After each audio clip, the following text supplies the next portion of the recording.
Some headsets connected to a portable electronic device must be removed.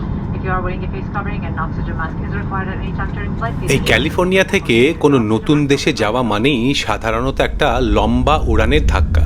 Say Europe হোক বা দক্ষিণ America, কম করে ঘন্টা 10 আর এশিয়া বা আফ্রিকা হলে তো আরো অনেক বেশি। তবে সেই ঝামেলাটা প্রযোজ্য নয় দুটো দেশের জন্য, এক মেক্সিকো এবং দুই কানাডা। সান ফ্রান্সিসকো এয়ারপোর্ট থেকে এয়ার কানাডার ফ্লাইটে রওনা হচ্ছি কানাডার পথে। ঘুরে দেখব দেশের পূর্ব দিক। প্রথম স্টপ টরন্টো, তারপর রাজধানী অটোয়া এবং শেষে ফ্রেঞ্চ কানাডার মন্ট্রিয়াল ও কিউবেক সিটি।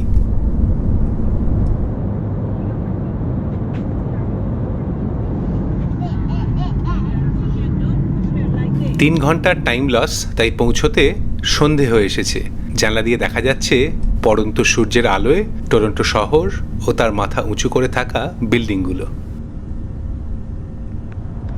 ইমিগ্রেশন কাস্টমস পেরিয়ে এবারে ট্যাক্সি করে হোটেলের পথে। বিশ্বের দ্বিতীয় বৃহত্তম দেশ এই কানাডা। অত্যন্ত বৈচিত্র্যময় এর ভূপ্রকৃতি। পশ্চিমে রকি মাউন্টেন্সের বিশাল রেঞ্জ, আর অন্যদিকে দেশের প্রায় 10% জুড়ে রয়েছে বিশ্বের অন্যতম বৃহৎ fresh water lakes, the Great Lakes, Lake Superior, Lake Huron, Lake Erie, Lake Ontario. সেই অন্টারিও হ্রদের তীরেই কানাডার বৃহত্তম শহর টরন্টো। রাতের আলোয় সিএন টাওয়ার, রজার সেন্টারের পাশ দিয়ে হাইওয়ে ধরে যাচ্ছি ডাউনটাউনের দিকে। টরন্টোর ঝাঁচকচকে এই ডাউনটাউনেই আমাদের হোটেল।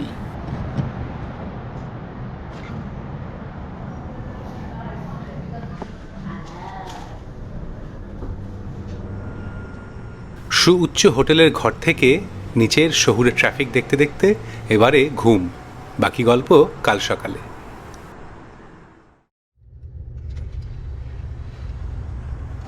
টরন্টো শহরে দিব্যি ঝকঝকে একটা নতুন সকাল। এরপর বেরিয়ে পড়ব শহর দেখতে।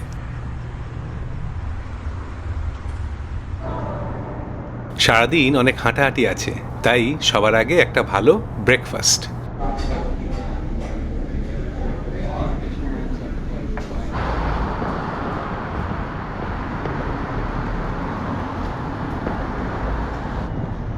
কানাডার আধুনিক ইতিহাসের শুরু ফরাসি এবং ব্রিটিশ উপনিবেশের মাধ্যমে। 1763 সালে ব্রিটেনের কলোনি হয়। 1867 পয়লা জুলাই কানাডা আনুষ্ঠানিকভাবে 4টি প্রদেশ নিয়ে একটি ডমিনিয়ন হিসেবে প্রতিষ্ঠিত হয়। এর মাঝে 1793 সালে ব্রিটিশরা এই টরন্টো এলাকায় বসতি স্থাপন করে, তখন নাম দেয় ইয়র্ক। 1834 সালে শহরটির নাম পরিবর্তন করে রাখা হয় টরন্টো। শহরের কেন্দ্রে এই ছোট্ট ডগ পার্কের সামনে থেকেই শুরু হচ্ছে আমাদের ওয়াকিং ট্যুর।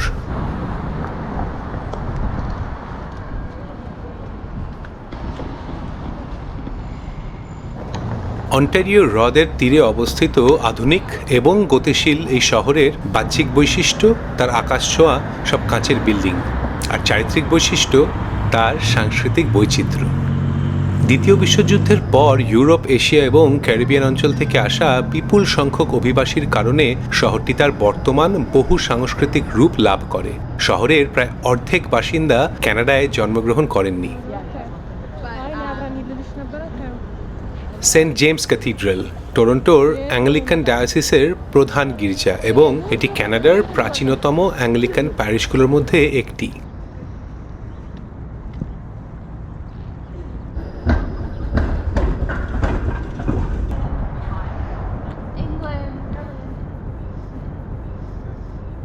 মর্ত ছেড়ে এবার ঢুকছি পাতালে, টরন্টোর প্যাথ। এই সিস্টেম প্রায় 30 কিলোমিটার এলাকা জুড়ে ভূগর্ভস্থ শপিং এবং পথচারী নেটওয়ার্ক। শীত ও গ্রীষ্মের চরম তাপমাত্রা থেকে পথচারীদের রক্ষা করার জন্য তৈরি কার্যকরী একটি ভূগর্ভস্থ শহর। Office, parking garage, metro station, departmental store ইত্যাদি তো রয়েছেই, আর তাছাড়াও রয়েছে ঐতিহাসিক এক সেফটি ভল্ট, পুরনো টরন্টো ডমিনিয়ন ব্যাংকের সিন্দুক। না, অতীতের কোনো গুপ্তধনের আশা বোধহয় নেই, কারণ এখন এটি একটি জনসাধারণের জন্য উন্মুক্ত দ্রষ্টব্য স্থান।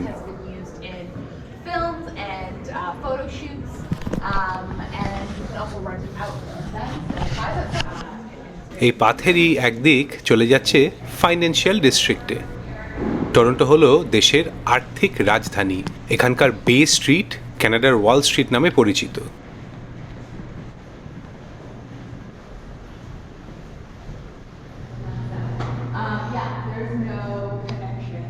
কানাডার আর্থিক শিল্পে 5টি বৃহত্তম ব্যাংক, যাকে বলা হয় বিগ ফাইভ ব্যাংকস, তাদের আধিপত্য বিস্তার করে এবং এরাই দেশের অর্থনীতিতে একচেটিয়া নিয়ন্ত্রণ রাখে। ব্যাংকগুলির মিলিত সম্পদ নাকি কানাডার জিডিপির প্রায় দ্বিগুণ। ব্যাংকগুলির সদর দপ্তর বেশিরভাগই টরন্টোতে অবস্থিত।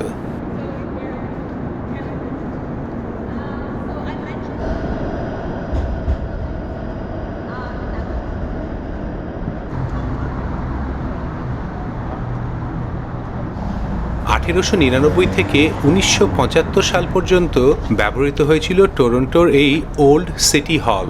রিচার্ডসনিয়ান রোমানেস্ক স্থাপত্যশৈলীর এই ভবনটির বৈশিষ্ট্য হল পাথরের কাঠামো, সুউচ্চ ক্লক টাওয়ার এবং এর অ্যাসিমেট্রিক ডিজাইন। বর্তমানে এটি একটি আদালত ভবন হিসেবে ব্যবহৃত হয়।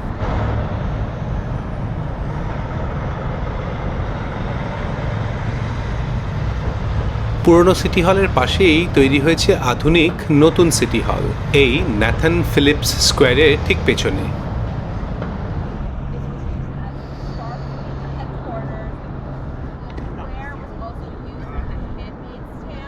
শহরের সবচেয়ে আইকনিক এবং ছবি তোলার জনপ্রিয় স্থান এই টরন্টো সাইন। 2015 সালের প্যান অ্যাম গেমসের জন্য অস্থায়ীভাবে স্থাপন করা হলেও বিপুল জনপ্রিয়তার কারণে এটিকে স্থায়ী করে দেওয়া হয়।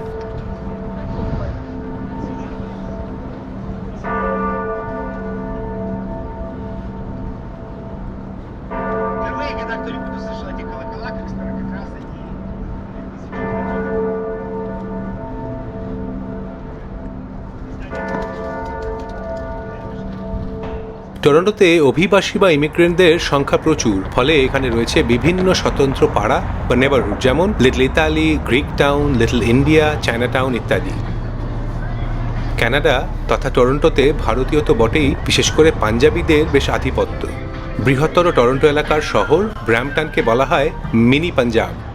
পাঞ্জাবিদের প্রথম আগমন ঘটে 1900 সালের আশেপাশে। ব্রিটিশ ভারতীয় সেনাবাহিনীর শিখ রেজিমেন্টের সৈন্যরা কুইন ভিক্টোরিয়ার ডায়মন্ড জুবিলি উদযাপনের জন্য কানাডার ব্রিটিশ কলম্বিয়া হয়ে ট্রানজিট করছিলেন। প্রাকৃতিক সৌন্দর্য ও কর্মসংস্থানের সুযোগ দেখে স্থিত হতে শুরু করেন নিজেরা এবং ক্রমে ক্রমে শিখ কৃষক পরিবারেরা ভিড় জমান পরবর্তীকালে।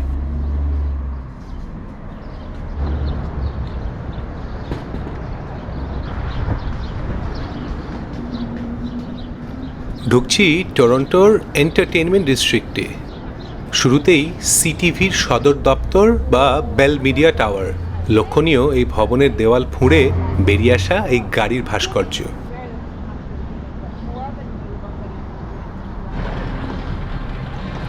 এই এন্টারটেইনমেন্ট ডিস্ট্রিক্ট শহরের একটি প্রাণবন্ত এলাকা, মূলত ওয়েস্ট কিং এবং কুইন স্ট্রিটের আশেপাশে কেন্দ্রীভূত।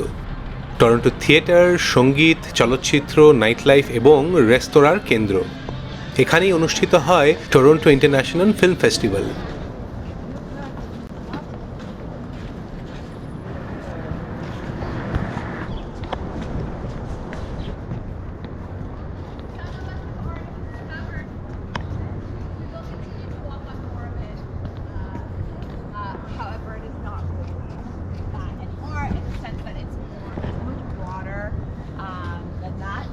Generally, it was called the Entertainment District because we are here with two of our iconic theaters in Toronto. This is the ডিস্ট্রিক্টের কেন্দ্রবিন্দুতে রয়েছে রয়্যাল আলেকজান্ড্রা থিয়েটার, সুপরিচিত তার ব্রডওয়ে, ওয়েস্টার্ন মিউজিক্যাল এবং নাটকের জন্য। ওয়াকিং ট্যুরের শেষের দিকে গাইডের মুখে দেশের জনপ্রিয় খেলা আইস হকির একটু ছোট ইতিহাস, আর সবশেষে টরন্টো স্কাইলাইনের আইকনিক ল্যান্ডমার্ক, কানাডিয়ান ন্যাশনাল রেলওয়ের দ্বারা যোগাযোগ এবং সম্প্রচারের জন্য নির্মিত হয়েছিল সিএন টাওয়ার। 1800 ফুটেরও বেশি উঁচু এই টাওয়ার একসময় ছিল বিশ্বের উচ্চতম ফ্রি স্ট্যান্ডিং কাঠামো।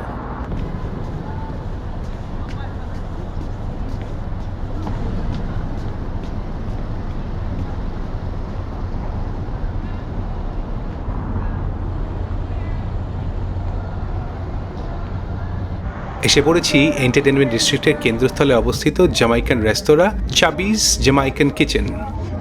বহু সাংস্কৃতিক হওয়ার ফলে খাবারের বৈচিত্র্যের দিক থেকেও বিশ্বের অন্যতম প্রধান শহর এই টরন্টো। ভেতরের পরিবেশ ক্যারিবিয়ান এবং আধুনিক টরন্টোর এক মজার মিশ্রণ। মেনু জুড়ে বিশেষ বিশেষ ক্যারিবিয়ান পদ, জামাইকার জাতীয় ফল অ্যাক্কি দিয়ে তৈরি অ্যাক্কি অ্যান্ড সলফিশ, জামাইকান মশলা দিয়ে ম্যারিনেট করে কয়লার আগুনে রান্না করা জার্ক চিকেন,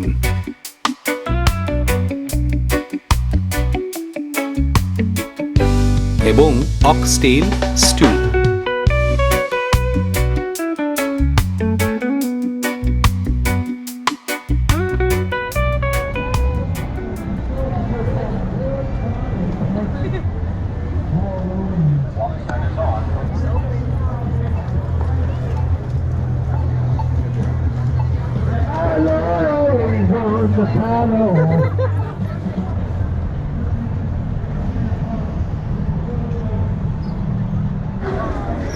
লাঞ্চের পর একটা মজার জায়গায়, লিটল কানাডা। কানাডিয়ান শহর, স্থাপত্য ও জনপ্রিয় প্রাকৃতিক দৃশ্যগুলির মিনিয়েচার। টরন্টোর সিএন টাওয়ার, কেবেক সিটির ঐতিহাসিক এলাকা কিংবা নায়াগ্রা জলপ্রপাত, রয়েছে সবকিছুর ক্ষুদ্র সংস্করণ। 1:87 স্কেলে নিখুঁতভাবে তুলে ধরা হয়েছে জলপ্রপাত থেকে গাছপালা, বাড়িঘর, এমনকি চলন্ত গাড়ি ঘোড়াও।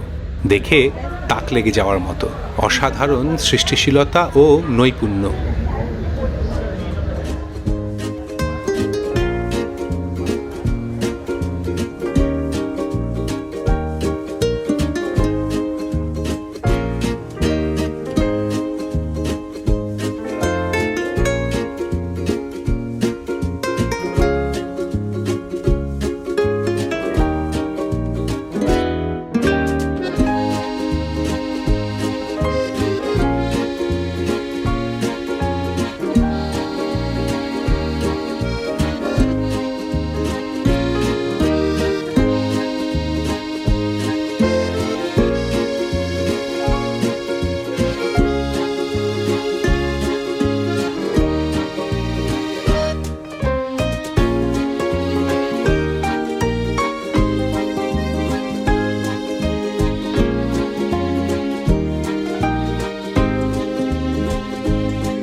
লিটল কানাডার মিনিয়েচার জগৎ থেকে বেরিয়ে আবার 87 গুণ বড় রিয়েল কানাডা।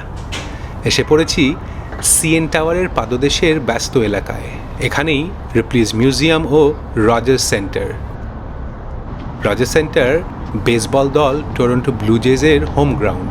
49,000 সিটের এই স্টেডিয়ামটির বৈশিষ্ট্য এর ফুললি রিট্র্যাক্টেবল ছাদ।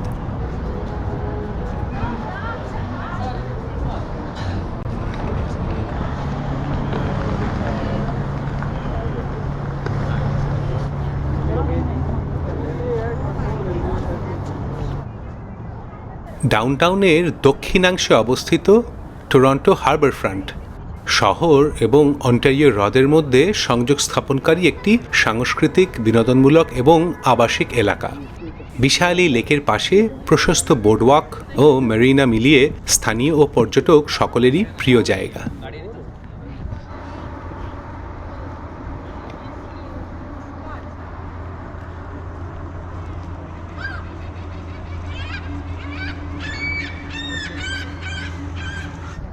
এখান থেকেই ছাড়ে পর্যটক ক্রুজ ও টরন্টো আইল্যান্ডসের যাতায়াতের ফেরি।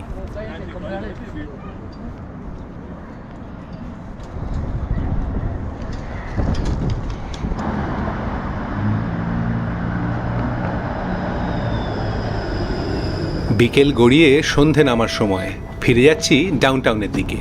509, Harvard 5.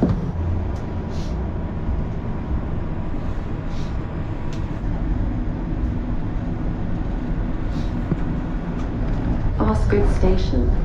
Doors will open on the left.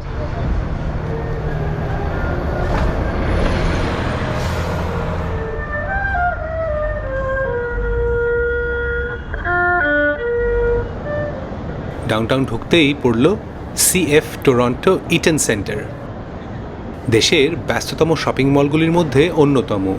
এর উঁচু কাঁচের ছাদ নজর কাড়ে।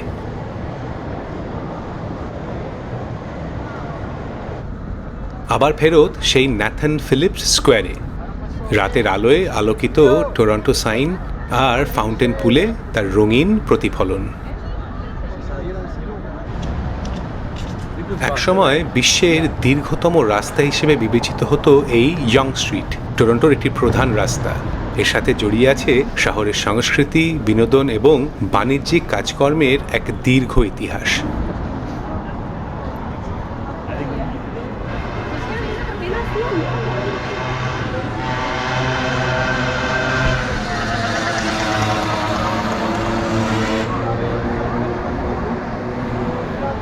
জমজমাটি রাস্তা ধরে কিছুটা এগোলেই ইস্ট ডান্ডাস স্ট্রিটের সংযোগস্থল। এইখানেই ইয়াং ডান্ডাস স্কোয়ার।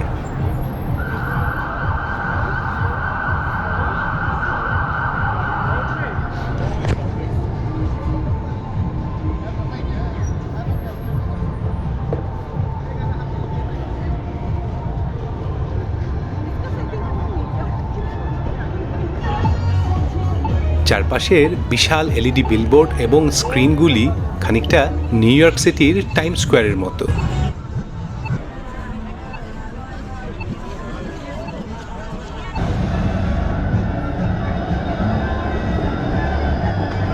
অনবরত চলছে ট্রাম ও পথচারীর স্রোত।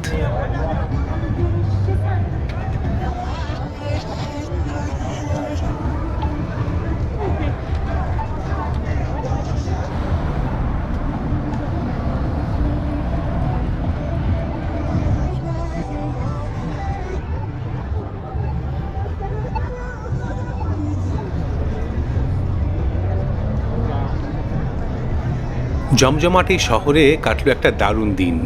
আজ রাতটা আছি এখানেই, কাল যাব নায়াগ্রা জলপ্রপাত দেখতে। কানাডার যাত্রা আরও অনেক বাকি। এরপর যাব রাজধানী অটোয়া এবং দেশের ফ্রেঞ্চ অঞ্চল কিউবেকের মন্ট্রিয়াল ও কিউবেক সিটি। উত্তর আমেরিকার এই যাত্রাপথে চোখ রাখুন ভূপর্যটকের চ্যানেলে।